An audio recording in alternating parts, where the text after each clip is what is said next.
तारीख की शाम के 6 बजे के आसपास की ये घटना है, जब मैं सुशील आनंद शुक्ला जी से बात करने गई तो उन्होंने मुझसे बदतमीजी करनी शुरू करी, मुझे गंदी गंदी गालियां देनी शुरू करी। उनके ऐसा इशारा करने पे दरवाजा अंदर से बंद कर लिया,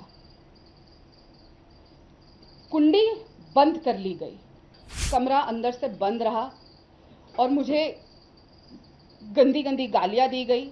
तीनों उठ के मेरी तरफ आए। मैं अभी भी जब उस घटना के बारे में सोचती हूँ तो मेरे रोंगटे खड़े हो जाते हैं। मैं बहुत ज़ोर ज़ोर से चिल्ला रही थी, मेरे हाथ में फ़ोन था, मैं बार बार कहती रही कि मुझे बाहर जाने दीजिए, लेकिन लगातार मुझसे बदसलूकी करी जा रही थी।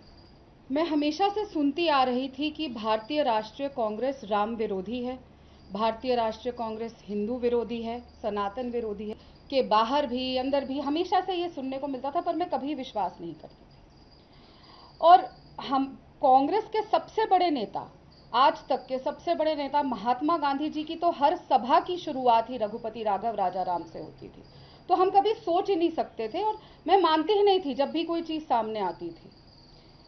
लेकिन मेरी आंखों से पर्दा उस दिन हटा, सच्चाई मेरी आंखों के सामने उस दिन आई जब मैं स्वयं रामलला के दर्शन करने गई। कुछ समय पहले मेरी नानी की मृत्यु हो गई और वो बहुत बड़ी राम भक्त थी। जब रामलला को टेंट में रखने का काम कांग्रेस ने किया था, उस समय वो दर्शन करके आई थी और उनकी आखिरी इच्छा थी कि वो राम जी के दर्शन करके आए। इसीलिए मेरी माँ ने बार बार कहा कि वो राम जी के दर्शन करके आना चाहती हैं, तो मैं उनको वहाँ लेकर गई, अयोध्या लेकर गई। अयोध्या में जाके हमने रामलला के दर्शन करे और बहुत, जब वहाँ से मैं वापस आई तो तन मन और हर तरीके से मैं राममय हो चुकी थी और इतना ज़्यादा एक अलग ऊर्जा मेरे अंदर आई। और मैं वापस आके सबसे पहला काम जो मेरे दिल से अंदर से आया, मैंने अपने घर के बाहर आके जय श्री राम का एक ध्वज लगा दिया। बस वो ध्वज लगाने की देरी थी कि आग लग गई। और उसी समय से हमारी पार्टी, मतलब जिस पार्टी में मैं पहले थी, कांग्रेस पार्टी ने मेरे से नफरत करनी शुरू कर दी। और वो तुरंत जब मैंने फोटो डाली, वीडियो डाले, तो मेरे को लगातार डांट सुननी पड़ी और लगातार बोला गया कि इसको आपने क्यों किया, क्यों तुम राम मंदिर होके आई जब चुनाव सर पे है, क्यों हर बार ये डाली। और मुझे लगातार कहा जाता था कि तुम बहुत हिंदू धर्म के लिए बोलती हो, और कई बार मुझे रोक दिया जाता था डिबेट्स पे कि नहीं, तुम बहुत ज़्यादा हिंदू धर्म के लिए बोलती हो। क्या अपने धर्म का स्टैंड लेना गलत है? मैं तब समझ नहीं पाती थी। लेकिन जब मुझे डिबेट्स पे जाने से रोका गया, कम कर दी गई और टास्क जो दिए जाते थे वो कम कर दिए गए, लगातार हर मोड़ पे अपमानित करना शुरू कर दिया गया, तब मुझे समझ आने लगा कि क्या शायद कुछ गड़बड़ है। लेकिन मैं तब भी नहीं समझ पाई थी कि एक षड्यंत्र मेरे खिलाफ रचा जा रहा था, मेरे कैरेक्टर को लेकर और भी चीज़ों की एक षड्यंत्र रच के मुझे ऐसे अपमानित किया जाएगा। मैं छत्तीसगढ़ के चुनाव की मीडिया की प्रभारी बनी और ये मेरा तीसरा बार था। 2 विधानसभा चुनाव भी मैं बतौर मीडिया प्रभारी वहाँ काम कर चुकी हूँ और इस बार लोकसभा चुनाव पे मेरी जिम्मेदारी थी। तो ये दर्शन के बाद कुछ समय बाद जब मैं छत्तीसगढ़ गई तो लगातार मुझे अपमानित किया जा रहा था। और यहीं से बात शुरू नहीं होती। जब राहुल गांधी जी की भारत जोड़ो न्याय यात्रा चल रही थी, तो वहाँ के जो मीडिया चेयरमैन थे छत्तीसगढ़ के, सुशील आनंद शुक्ला, उनका मैं नाम सुशील तो अब कहना शोभा नहीं देता, दुशील ही कहेंगे उन्हें, तब भी उन्होंने राहुल गांधी जी की यात्रा के दौरान मुझे शराब ऑफर करी। उनके साथ एक और उनके साथी थे, धनंजय ठाकुर, और मैं यहाँ से कांग्रेस के 2 लड़कियां जो काम करती थी मीडिया डिपार्टमेंट में, वो मेरे साथ थी। और उनके सामने ही हुआ कि लगातार मुझे रात को कमरे में, जब हम कोरबा में थे, जब हम वहाँ पे यात्रा में वेट कर रहे थे रात को, तो मुझे लगातार फ़ोन करके सामने भी आके कि आपको कौन सी शराब चाहिए, हम आपके कमरे में शराब पहुँचाने का काम करेंगे। और शराब पी के 5 से 6 के प्रवक्ताओं के साथ मीडिया चेयरमैन आके मेरे कमरे पे भी खटखटाते थे। ये बात मैंने सचिन पायलट जी को भी तब कही थी, वहाँ के प्रदेश अध्यक्ष को भी, दीपक बैद जी को भी कही थी, और दिल्ली में भी जयराम रमेश जी से लेकर पवन खेड़ा जी सब तक मैंने ये बात बताई थी कि इस तरीके से भारत जोड़ो यात्रा के समय मेरे साथ किया गया। लेकिन तब भी कुछ नहीं हुआ, मेरा तब भी ध्यान नहीं गया कि ये सब इसीलिए मुझे इग्नोर किया जा रहा है, ये मेरी बात को नहीं सुना जा रहा है, क्योंकि मैं पार्टी की जो विचारधारा है, जो हिंदू विरोधी विचारधारा है, राम विरोधी विचारधारा है, उसके साथ मैच नहीं कर पा रही हूं, तो इसलिए इस तरीके से मेरे साथ बदसलूकी करी जाएगी और कोई भी नेता कुछ नहीं बोलेगा। और हद तब पार हो गई जब 30 तारीख को छत्तीसगढ़ कांग्रेस के मुख्यालय में रायपुर में किसी भी नेता के लिए, किसी भी पॉलिटिशियन के लिए, जो हमारी पार्टी का मुख्यालय होता है वो मंदिर के समान होता है और हम सबसे सेफ अगर कहीं होते हैं तो वो उस मुख्यालय में होते हैं। लेकिन 30 तारीख की शाम के 6 बजे के आसपास की ये घटना है, जब मैं सुशील आनंद शुक्ला जी से बात करने गई तो उन्होंने मुझसे बदतमीजी करनी शुरू करी, मुझे गंदी गंदी गालियां देनी शुरू करी और ऐसी ऐसी गालियां जिनका मैंने सोचा भी नहीं था कि ऐसे कोई शब्द भी हो सकते हैं दुनिया में। और लगातार गंदी गंदी चीज़ें बोलने लग गए और चिल्लाने लग गए। तब मैं चिल्लाई, बहुत चिल्लाई, वहाँ पे बाहर लोग बैठे हुए थे और मैंने चिल्ला के ये भी कहा कि जाके नीचे से प्रदेश के महामंत्री को बुला के लाइए और लोगों को बुला के लाइए, लेकिन कोई नहीं हिला। फिर वो जब मैंने अपना फ़ोन बाहर निकाला कि मैं आपको रिकॉर्ड कर रही हूँ, ऐसे हाथ में फ़ोन पकड़ा, तो सुशील आनंद शुक्ला ने इशारा किया और उस कमरे में 2 और लोग थे, 2 और प्रवक्ता थे, जिन्होंने उनके ऐसा इशारा करने पे दरवाजा अंदर से बंद कर लिया, कुंडी बंद कर ली गई।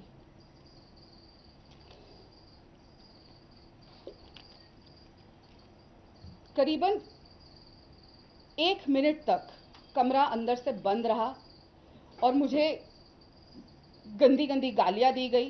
तीनों उठ के मेरी तरफ आए। मैं अभी भी जब उस घटना के बारे में सोचती हूँ तो मेरे रोंगटे खड़े हो जाते हैं। मैं चीखती रही, चिल्लाती रही, बाहर भी लोग थे, लेकिन किसी ने दरवाज़ा खोलने की कोशिश नहीं करी और जो बाकी के 2 आदमी थे उन्होंने दरवाजे के आगे आके खड़े हो गए और मुझे दरवाज़ा नहीं खोलने दिया। मैं बहुत ज़ोर ज़ोर से चिल्ला रही थी, मेरे हाथ में फ़ोन था, मैं बार बार कहती रही कि मुझे बाहर जाने दीजिए, लेकिन लगातार मुझसे बदसलूकी करी जा रही थी। बहुत मुश्किल से मैं वहाँ पे धक्का दे के, और उस समय सिर्फ एक ही चीज़ मेरे ध्यान में आई, मैंने आंख बंद करके चिल्लाते समय सिर्फ कृष्ण जी का ध्यान किया कि वो मुझे यहाँ से बचा के लेकर जाए, क्योंकि जहाँ पे हम सबने अपने आप को एक महिला सबसे सुरक्षित महसूस करती है कि वो हमारा मंदिर है, वहाँ पे मुझे अंदर 3 आदमियों ने बंद कर लिया।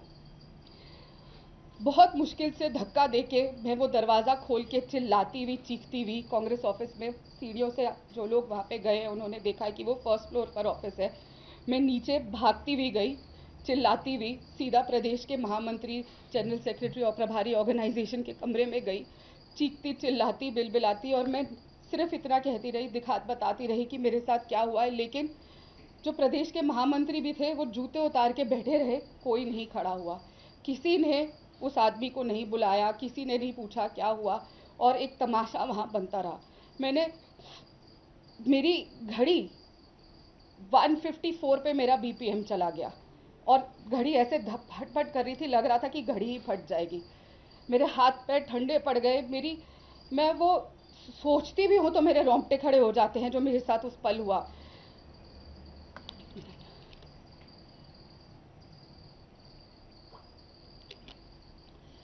मैंने उसके बाद पानी पी के थोड़ा शांत होके सचिन पायलट जी को सबसे पहला कॉल किया, पर हमेशा की तरह सचिन पायलट जी के पास समय नहीं होता। अगर आपको वहाँ पे किसी से बात करनी है, प्रभारी जी हैं वो, लेकिन वो बात नहीं करते, सिर्फ उनके पीए बात करते हैं। पार्टी में प्रभारी का काम भी उनके पीए करते हैं। उनके पीए ने फ़ोन उठाया और उन्होंने कहा कि हम गाड़ी में हैं, हम सरगुजा जा रहे हैं, और मेरी उनसे 1 मिनट बात हुई और मैंने उनको पूरा के पूरा घटनाक्रम से अवगत कराया। और उन्होंने कहा कि 1 मिनट रुकिए। उन्होंने वहाँ पे बात करी और मुझे कहा आप चुप रहिएगा, चुनाव का समय है, बिल्कुल चुप रहिएगा, कुछ मत करना, और उन्होंने फ़ोन रख दिया। मैंने फिर फ़ोन लगाया कि मेरी सर से बात करा दीजिए, लेकिन कहा अभी व्यस्त है, हम गाड़ी में सरगुजा जा रहे हैं। गाड़ी में पीछे सीट पे बैठा हुआ आदमी, अगर एक महिला अपनी खुद की पार्टी की एआईसीसी ऑफिस बेरर के साथ इतनी बड़ी घटना हो रही है और वो बात नहीं कर पाया। दूसरा कॉल मैंने भूपेश बघेल जी को किया, उन्होंने फ़ोन कॉल नहीं उठाया। तीसरा कॉल मैंने पवन खेड़ा जी को किया, वो शायद किसी सभा में थे, उन्होंने भी फ़ोन नहीं उठाया। चौथा कॉल मैंने जयराम रमेश जी को किया, उन्होंने भी फ़ोन नहीं उठाया।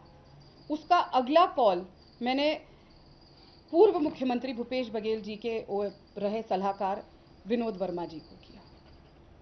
उनसे मेरी बात हुई। एक जो वीडियो मेरा रोता हुआ किसी ने बना के डाल दिया था, मैं बहुत शुक्रगुजार हूँ जिस भी इंसान ने वो वीडियो बना के डाला। लोगों को मेरी हालत और दुर्दशा तो पता चली कि मेरी क्या हालत हो रही थी, वरना कभी मेरी बात बाहर नहीं आ पाती। तो मैं उनसे बात कर रही थी और मैं उनको ये बता रही थी कि क्या बीता, और उधर से भी मुझे सामने ये बोला गया कि तुम कोऑर्डिनेट करके नहीं चलती। क्या अगर मैं कोऑर्डिनेट करके नहीं चलती तो इसकी सज़ा ये होगी कि 3 आदमी बदसलूकी करके मुझे अंदर कमरे में बंद कर लेंगे, वो भी हमारे मंदिर के अंदर।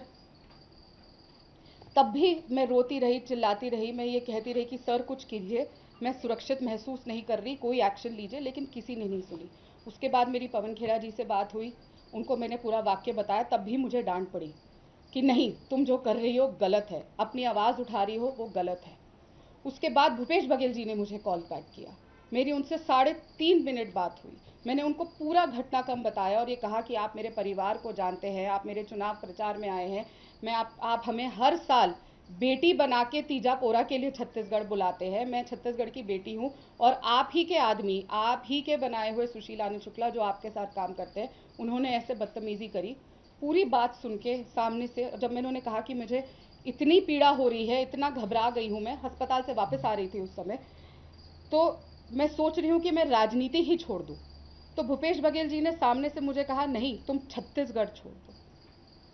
जब ये सामने से कहा गया कि छत्तीसगढ़ छोड़ दो, तब मुझे चीज़ें सामने से समझ आनी शुरू हुई कि किस तरीके से एक षड्यंत्र के तहत ये सब मेरे साथ किया गया। उसके बाद 6 दिन मैंने इंतज़ार किया। 6 दिन में लगातार राहुल गांधी जी, प्रियंका गांधी जी, जयराम रमेश जी, राहुल गांधी जी और प्रियंका गांधी जी के जो पीए पार्टी चलाते हैं, अलंकार सवाई जी, कौशल विद्यार्थी जी, संदीप सिंह जी, सबको लगातार कॉल करती रही, मैसेज किए, चिट्ठियाँ लिखी, खड़गे जी के ऑफिस में भेजा, पर कहीं से कोई जवाब नहीं आया, कहीं से कोई मदद नहीं आई। जयराम रमेश जी को भी मैंने रात को 1:30 बजे पूरी चीज़ लिख के भेजी, उन्होंने सुबह 7 बजे वो मैसेज पढ़ लिया, लेकिन उन्होंने एक फ़ोन कॉल नहीं किया, एक बार मुझसे बात नहीं करी। और मैं अपनी मर्जी से तो छत्तीसगढ़ गई नहीं थी, मुझे पार्टी ने वहाँ पे बकायदा तीसरी बार भेजा था, तो मैं पार्टी की जिम्मेदारी थी, एक एआईसीसी की ऑफिस बेरर हूँ और मुझे वहाँ भेजा गया था, लेकिन किसी ने कोई रिएक्शन नहीं दिया। दोपहर जब मैंने ट्वीट करना शुरू किया और न्याय की गुहार मांगी, तब एक फ़ोन कॉल जयराम रमेश जी का आया। मैं उस वक्त डॉक्टर पे थी, मैं नहीं उठा पाई और तुरंत 15 मिनट बाद मैंने कॉल बैक किया, तो उसके बाद फिर उन्होंने नहीं उठाया। जैसा होता है कि बस हाँ फ़ोन कर दिया, नहीं उठाया तो हमने एक रजिस्टर कर दिया कि कॉल है, लेकिन किसी ने नहीं सुनी। मैं लगातार शिकायत करती रही। मैंने अलंकार जी को जब उनका एक रिप्लाई आया, उन्होंने कहा कि आपने जयराम जी से ये बात कही है, मैंने कहा बिल्कुल कही है, पूरी घटनाक्रम फिर बताई कि किस तरीके से मेरे बारे में गलत बातें मीडिया में कही जा रही हैं, तब भी कुछ नहीं हुआ। मैं हमेशा सोचती थी जब ये घटना प्रियंका चतुर्वेदी जी के साथ घटी थी ऐसी ही तरीके से, तो शायद पार्टी ने साथ दिया होगा, वो ऐसी ही चली गई। और मैंने बहुत प्रखरता से ये बातें रखी थी और बहुत सामने आके कि नहीं, पार्टी ने उन्हें बहुत कुछ दिया, फिर भी वो चली गई। उसके बाद यही चीज़ हमने अर्चना गौतम, जो एक दलित लड़की है और सिर्फ प्रियंका गांधी जी का नाम ले लेके, चाहे वो जब बिग बॉस में थी या चुनाव लड़ रही थी, सिर्फ प्रियंका गांधी जी का राग बलापती थी, लेकिन उसके साथ भी ऐसा ही हुआ। भारतीय राष्ट्रीय कांग्रेस के राष्ट्रीय मुख्यालय एआईसीसी 24 अकबर रोड में गुंडों को भेजकर उसको पीटा गया था, और तब भी उसने कहा था कि ऊपर के इशारे से मेरे साथ ऐसा हुआ था, लेकिन मैंने तब भी यकीन नहीं किया था। मैं तब भी नहीं मानती थी कि मेरी पार्टी ऐसा कर सकती है। फिर जब अंकिता दत्ता ने कंप्लेंट करी वीवी श्रीनिवास के खिलाफ, तो कंप्लेंट करने का नतीजा ये हुआ कि उसको पार्टी से निकाल दिया गया। लेकिन वीवी श्रीनिवास, जिस दिन मेरे साथ ये घटना हुई और जब अगले दिन प्रेस कॉन्फ्रेंस हो रही थी, वीवी श्रीनिवास बैठ के सरगुजा में प्रेस कॉन्फ्रेंस सचिन पायलट के साथ कर रहे थे, और वही आदमी जिसने मुझे कमरे में बंद किया था, वो पवन खेड़ा के साथ प्रेस कॉन्फ्रेंस बैठ के रायपुर में कर रहे थे। ये तरीका था हमारी पार्टी का हर चीज को हैंडल करना। नमस्कार, मैं हूं मानक गुप्ता। अगर आपको हमारा ये वीडियो पसंद आया हो तो इसे लाइक और शेयर जरूर करें, और हां, हमें सब्सक्राइब और फॉलो करना ना भूलें, ताकि आप देश और दुनिया की कोई खबर मिस ना करें। तो जुड़े रहिए हमारे साथ और देखते रहिए न्यूज़ 24।